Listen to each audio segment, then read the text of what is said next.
How's it going? Welcome back, my wonderful wise ones, to a fantastic video today because we are finally talking about Mr. Beast. To the Mr. Beast promo code. Apologies if I got the names mixed up. Sometimes I forget that Mr. Beast is actually a real person and not an NPC hollow shell of a corporate entity.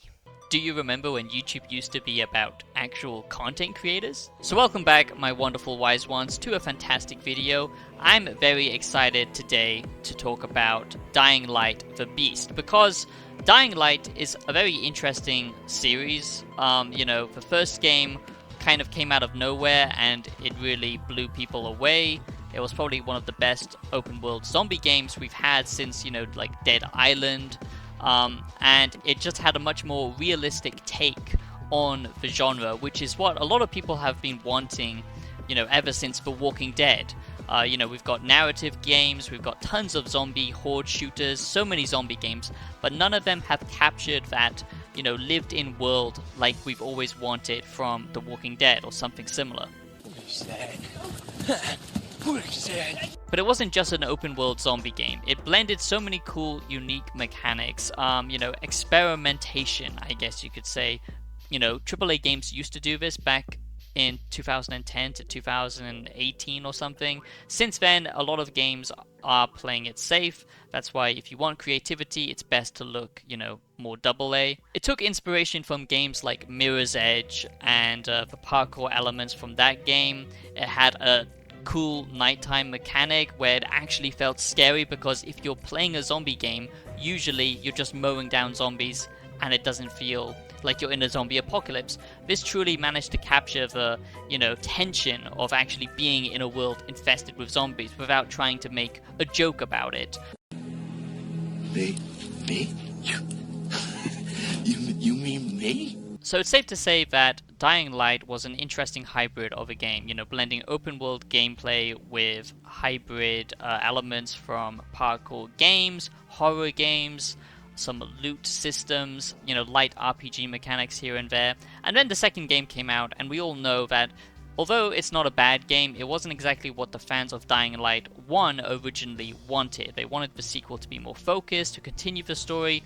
A lot of people were hoping that Dying Light 2 would be, a true sequel to Dying Light 1, where it felt a little bit more grounded, less, bloat, and all of that kind of stuff. But sadly, the second game kind of went the opposite route, because that's when, big, massive open world games were getting popular, so of course it tried to copy that. It tried to make itself overly complicated with, the narrative choices that didn't really play out as well as, proper RPGs normally do, something like Fallout New Vegas or something. So it was a little bit of a kind of failed experiment, but it did succeed in some areas. Now here we are with Dying Light the Beast. And this actually was originally, just a DLC for the second game, but because, they put so much time into this, they kind of, just built on it and built on it, it became its own thing, kind of like, Breath of the Wild, Tears of the Kingdom did. It became its own game, and actually, I'm glad, because DLC is usually where a lot of creativity is in, AAA games.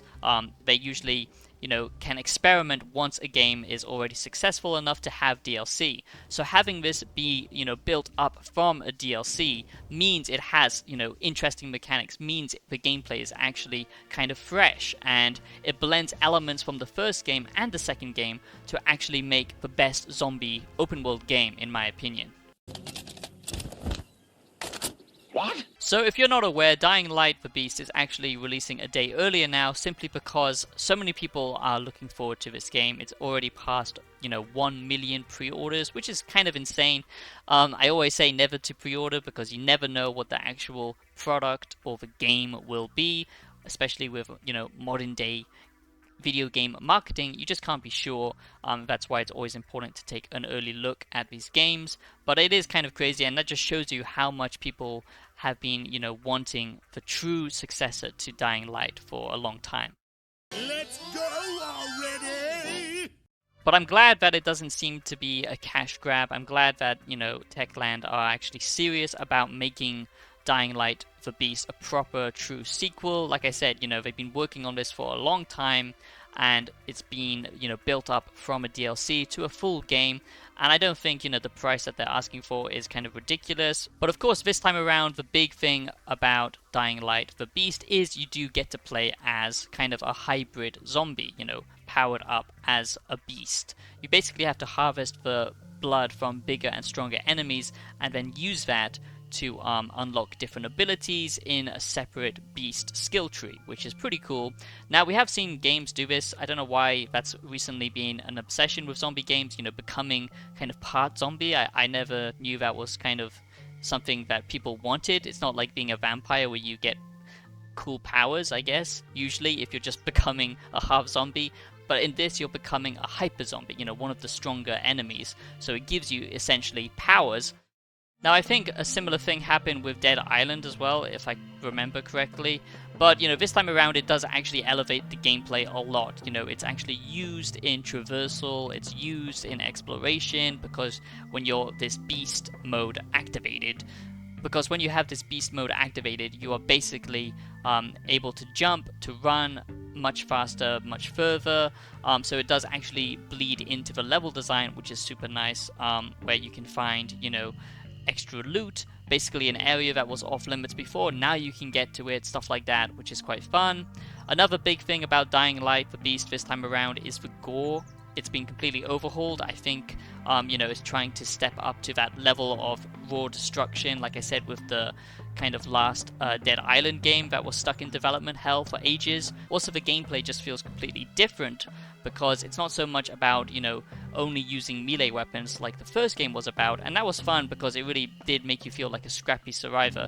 Now, ranged weapons, bow and arrows from the second game, and just guns in general, they aren't, as limited. You can find plenty of ammo for them, but it doesn't change up the whole encounters, which is nice, because some enemies will require, melee weapons, some will require ranged weapons, and it is up to you. Dark zones are also a big thing this time around, which are basically like these explorable dungeons, but I'll talk about that in my full Dying Light the Beast review coming very shortly.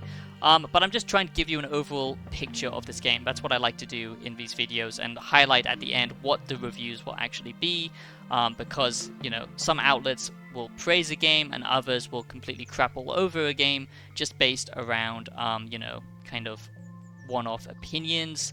On this channel, I try and be as objective as possible and tell you if I do have, a personal bias towards something as well. Now, I am kind of tired of zombie games. I do think vampire games for me are a lot more interesting, and I'm glad we're getting some new ones. Honestly, what I love about, a good zombie game, like The Walking Dead, for example, the Telltale series, is a good narrative, because although the tropes have been done to death at this point, some of them still have, a lot of emotional weight to them. That's what made The Walking Dead so compelling before it turned into whatever the hell it is today. The same thing with zombie games. If you're leaning into a strong narrative, it can still be compelling. And the same thing with an open world game, because we've all wanted to survive, a zombie apocalypse. We've all kind of fantasized like how we would survive, like where we would hide, what we would do. And an open world game allows for that fantasy, but a lot of them have been very limited in scope. But Dying Light was the best one, and it did have, quite a lot of shortcomings, the original, because of the time it was released, the scope, the fact that it was the first game. The combat was very clunky, but this time it's all refined and it's all in one neat package, and to me that is the big selling point of Dying Light the Beast.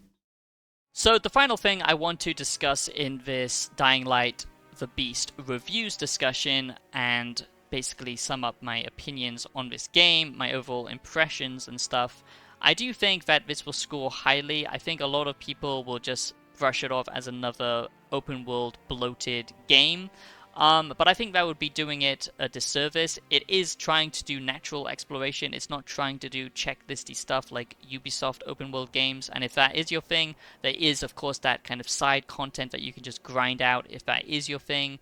But I do like the fact that basically this time around the world, it's way more smaller, and it does feel like a proper real city, The world itself does truly feel much more fleshed out this time around, and also I do like the fact that it's kind of becoming less of an RPG, because that did make the storytelling in the second game all over the place. Still a light RPG in some areas, but it's more about, you know, proper exploration and bringing back that proper horror experience like we had with the first game, because nighttime in this game is much more scary.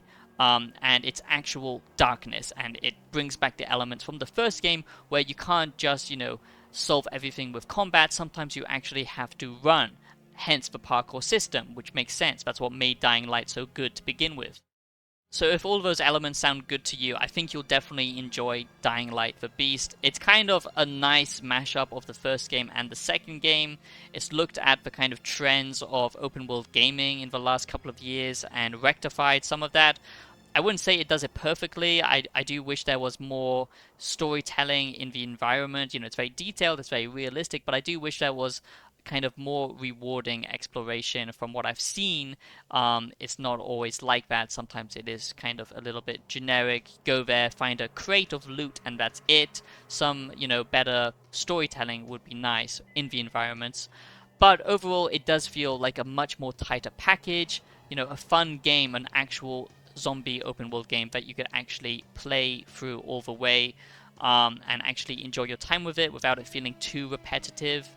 And even though the story elements aren't necessarily the best, I do think that the game world and just the kind of more sandbox nature of the actual gameplay, playing around with all these different weapon types, having the weather effect gameplay, which I'll talk about in my next video, just so much more. It just makes it feel much more of a complete package without it feeling, you know, drawn out. And this is truly what open world zombie games, you know, should be trying to emulate in the future, I think. Now, I do think Dying Light the Beast will have fairly positive reviews across the board, probably around an 8 to a 9.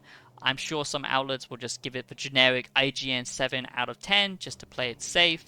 Some people might say that it doesn't do enough to reinvent, you know, open world games or the zombie open world, you know, genre or zombies in general when it comes to gaming. But honestly, I think they just found what made the first game great, and they finally built on it instead of, you know, kind of trying to do something completely different, which was nice that they experimented.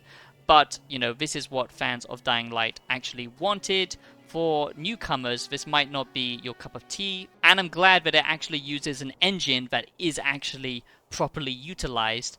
Yes, there's a lot of, you know, bullshit mechanics, modern day game mechanics like X-ray vision and stuff like that, but the fact that they at least respect players enough to handle dark nights and, you know, things of that nature, making it more of a hardcore experience, I really do appreciate that. So across the board, I think it will get above a 70 to 80 on Metacritic, and some people will just hate on this game simply because it's another open world game. So let me know, my wise ones, what you think of Dying Light the Beast, and if you're going to try this one out or not. And I'll be seeing you in the next video. Have a great day. Peace out. So one thing that's happened recently on YouTube is basically they are doing this restricted mode thing where it hides content from people you're actually subscribed to, basically limiting views, and it's trying to age verify you and all this kind of dystopian stuff, which I'm not a big fan of. So views are down across the board. So now is the perfect time to actually support creators you actually care about. I would really appreciate it if you do join as a member. I've recently just transformed the membership on my channel. I never really did anything with it before, just kind of left it there. Now I've actually, you know, put 4 tiers on it. It's, you know, completely redesigned. There's like 50 plus videos around about that, and live streams for members only. And it really would help me out, as I am trying to go full time on this channel as much as possible. And to give the video a like, that would also help a lot. But just leave me your thoughts down below in the comments. That really is the highlight of doing this, is discussing with you, making this community.